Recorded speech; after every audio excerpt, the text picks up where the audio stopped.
ଦିଟା ହେଇଛି ଏବେ ଆମେ ଯିବା ପାଇଁ ବାହାରିଲୁ ପୁରୀ ଯିବୁ ଆଉ ଗୋଟେ ଖୁସିରେ କିଛି ବି ପ୍ଲାନିଂ ନଥିଲା ଯିବା ପାଇଁ ପୁରୀ ହଠାତ୍ ବାହାରିଲୁ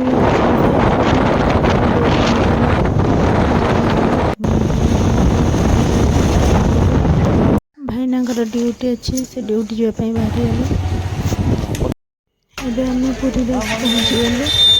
ତାପରେ ଜଗନ୍ନାଥଙ୍କ ଦର୍ଶନ ପରେ ଆପଣମାନଙ୍କ ସହିତ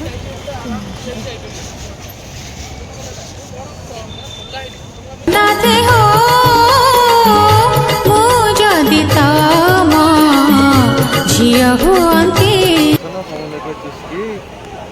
ଏଠି ଆମର ଯୋଉ ଟିକେ ହେଇଗଲା ଆମର କଥାବାର୍ତ୍ତା ଆଉ ଚୁସ୍କି ଆସିଲେ ଦେଖ ଚିହ୍ନିଥାନ୍ତୁ ଖାଇବେ ଆମ ବାବା ଚୁସ୍କି ପିଉଛି ହଁ ବା ଅଂଶୁଳି ଘୋଡ଼ାରେ ବସିଛି ଘୋଡ଼ା ବସି ସମୁଦ୍ର କୂଳରେ ତାର ମଜାଟା ନେଉଛି କରିତେ ବାହାରିଲୁ ଏବେ ଆମେ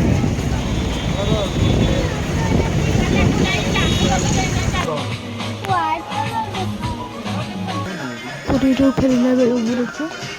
ସେ ପାଇଁ ଦୀପାବଳି ପାଇଁ କିଛି ଡ୍ରେସ୍ ଆଣିବାର ଥିଲା ତ ସେଥିପାଇଁ ଆମେ ଟିକେ ଡ୍ରେସ୍ କିଣିବା ପାଇଁ